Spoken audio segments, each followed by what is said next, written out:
Kalau misalnya kita lihat saja, misalnya BRI kemarin naik lebih dari 2,7%, Mandiri naik 3,1%, dan saham-saham properti seperti BSDI melonjak 8,2%, Sumarekon naik 4,9%. Jadi kalau ditanya apakah ini murni euforia, jadi menurut saya bukan sekedar euforia, tapi memang keadaan yang baik untuk market kita ke depan.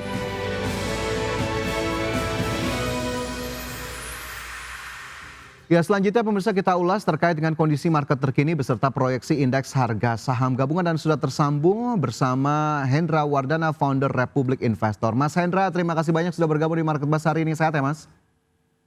Sehat Mas Fajar, selamat pagi semuanya. Ya, Mas Hendra, kita awali dengan posisi indeks harga saham gabungan pada perdagangan Rabu kemarin yang rebound lebih dari 1% ke level 7.900-an atau bahkan mendekati level 8.000. Apakah kemudian sentimen utama datang dari pemangkasan suku bunga atau ada faktor lain yang mendasari penguatan kemarin, Mas Hendra? Iya, betul sekali Mas Fajar. Kalau kita lihat memang kenaikan ISG kemarin itu lebih dari 1%, memang tidak bisa dilepaskan dari sentimen kuat ya terkait dengan pemangkasan suku bunga acuan Bank Indonesia sebesar 25 pips ke level 5%. Kalau misalnya kita lihat juga pasar sudah mengantisipasi nih terkait dengan pemangkasan ini. Tapi memang bisa dibilang konfirmasinya lebih nyata dan membuat euforia semakin besar ketika misalnya kemarin diputuskan menurunkan suku bunganya. Nah, investor juga melihat langkah Bank Indonesia ini bisa dibilang sebagai sinyal bahwa sepanjang 2025 berpotensi mendapat total 4 kali ya pemangkasan suku bunga 100 bips yang sebelumnya 6%, sekarang udah 5%. Artinya arah kebijakan moneter sedang pro nih terhadap pertumbuhan.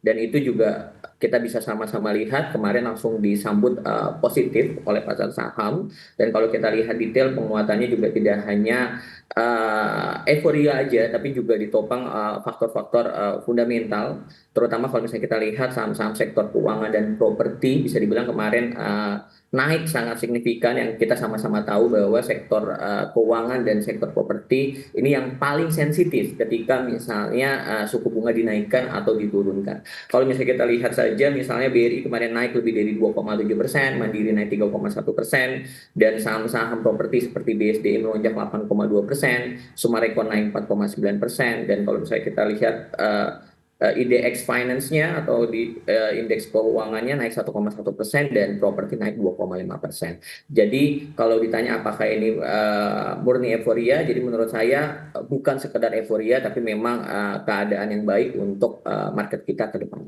Oke, baik untuk market kita ke depan begitu ya. Tadi ada pemangkasan suku bunga acuan yang memang menjadi sentimen utama. Sebelum kita gali ke sektor perbankan dan juga properti, tadi Mas Hendra sebetulnya sudah menyinggung sedikit, tapi saya masih ingin kembali ke pemangkasan suku bunga acuan ini yang memang menjadi level terendah sejak tahun 2022. Apakah kemudian ini cukup efektif dalam kacamata Anda, Mas Hendra, untuk mendorong pertumbuhan ekonomi atau menjadi booster juga bagi pasar modal kita? Iya, betul sekali Mas Fajar. Kalau misalnya kita lihat pemangkasan BI rate ke 5% ini memang jadi langkah yang bisa dibilang strategis ya. Apalagi kalau misalnya kita lihat posisinya sekarang sudah berada di level terendah yang tadi Mas Fajar sampaikan, terendah sejak tahun 2022. Jadi ada beberapa alasan sebenarnya yang mendasari keputusan Bank Indonesia menurunkan suku bunganya sampai saat ini di level 5%. Pastinya pertumbuhan ekonomi kita walaupun memang 5,12%, tapi angka inflasi kita bisa dibilang masih sangat rendah di sekitar 1,8 sampai 2,5%. Nah, ini yang mungkin akan menimbulkan memacu daya beli masyarakat kalau misalnya suku bunga itu diturunkan. Dan kita juga lihat terkait dengan nilai tukar rupiah juga bisa dibilang masih terkendali nih di sekitaran 16.100 sampai 16.300 per dolar. Jadi tentu saja bisa dibilang pemangkasan uh, uh, Bank Indonesia ini sangat positif. Apalagi kalau misalnya kita lihat terkait dengan The Fed pada September juga memberikan bisa dibilang apa ya, memberikan ruang nih lebih longgar bagi Bank Indonesia juga untuk bertindak. Kalau kita bicara efektivitas, menurut saya langkah ini cukup tepat sasaran karena saat ini memang konsumsi rumah tangga yang tadi saya sampaikan cukup stagnan, dan di bulan September nanti The Fed ada kemungkinan besar itu akan menurunkan suku bunganya juga. Jadi saya menilai ini strategi yang bagus untuk Bank Indonesia. Oke, strategi yang bagus dari Bank Indonesia sepertinya Bank ini Indonesia. sudah melakukan langkah forward looking begitu ya sebelum kemudian nanti The Fed diperkirakan akan kemudian memangkas suku bunga acuan yang memang sudah masuk dalam ekspektasi pelaku pasar. Baik dari pemangkasan suku bunga acuan yang juga sama-sama The Fed masih kita nantikan begitu ya yang tadi juga sudah disebutkan oleh Mas Hendra, kita bergeser ke sektor yang kemarin memang menjadi pendorong dari indeks harga saham gabungan. Mas Hendra tadi sudah disebutkan sebetulnya sedikit sektor perbankan ini menjadi motor kenaikan IHSG. Apakah kemudian penguatannya masih berpotensi berlanjut atau justru sudah masuk dalam fase profit taking lagi Mas Hendra? Iya, balik lagi kalau misalnya kita lihat memang saham perbankan hari ini aja dibuka katakanlah naik tapi cenderung tipis ya kayak BBRI kemarin ditutup di level previousnya itu di level 4.150, sekarang baru naik di 4.160 sampai 4.170.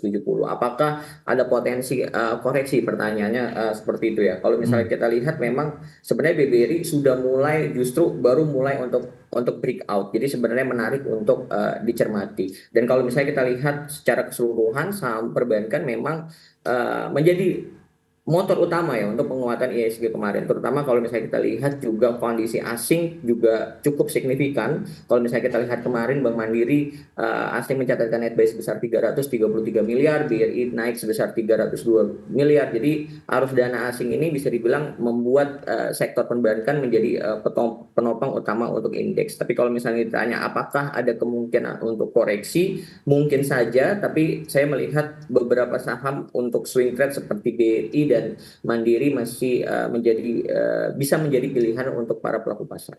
Oke, masih ada potensi koreksi tentu saja, tapi masih juga bisa dijadikan pilihan terutama untuk swing trade, BBRI dan juga BMRI. Ini BBRI juga kalau saya tidak salah masuk dalam salah satu saham rekomendasinya Mas Hendra begitu ya di hari ini. Mungkin langsung kita ulas dua saham Betul, perbankan tadi yang Mas Fajar. sama-sama Himbara, BBRI terlebih dahulu, nanti baru ke BMRI. Kalau BBRI gimana nih proyeksi atau level terdekatnya sebetulnya Mas Hendra?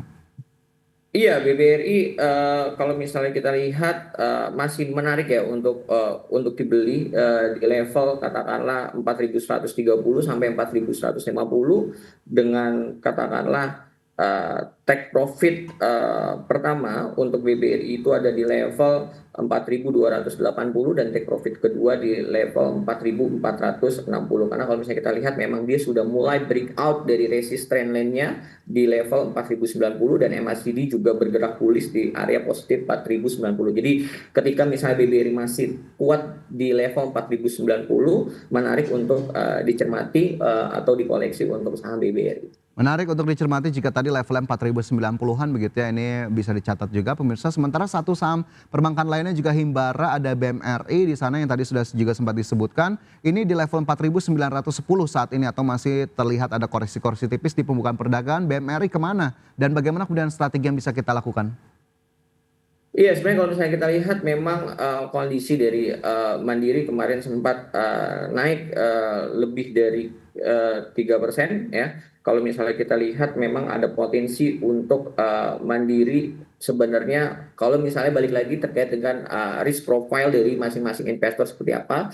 Kalau tipikalnya yang konservatif atau moderat bisa buy on weakness di moving average 5-nya untuk Bank Mandiri itu ada di level katakanlah 4.880 dengan kondisi sekarang di level 4.910 bisa buy on weakness di 4.880. Tapi kalau misalnya tipikal yang risk taker mungkin bisa agak naik aja di level 4.900 di angka psikologis atau bisa buy juga di harga sekarang 4.910 dengan target resisten pertamanya itu di Mandiri itu ada di level 5.125 dan take profit keduanya ada di level 5.600. 5.125 menjadi level take profit pertama, sementara tadi 4.880 bisa menjadi level buy on weakness untuk BMRI yang hari ini masih bergerak di kisaran 4.900. Baik, itu tadi untuk dua saham perbankan, ada BBRI dan juga BMRI. Dan pemirsa jika kita lihat ini indeks harga saham gabungan sudah bergerak meskipun mengalami pelemahan begitu ya pada pembukaan perdagangan. Tapi nanti kita akan gali lebih lanjut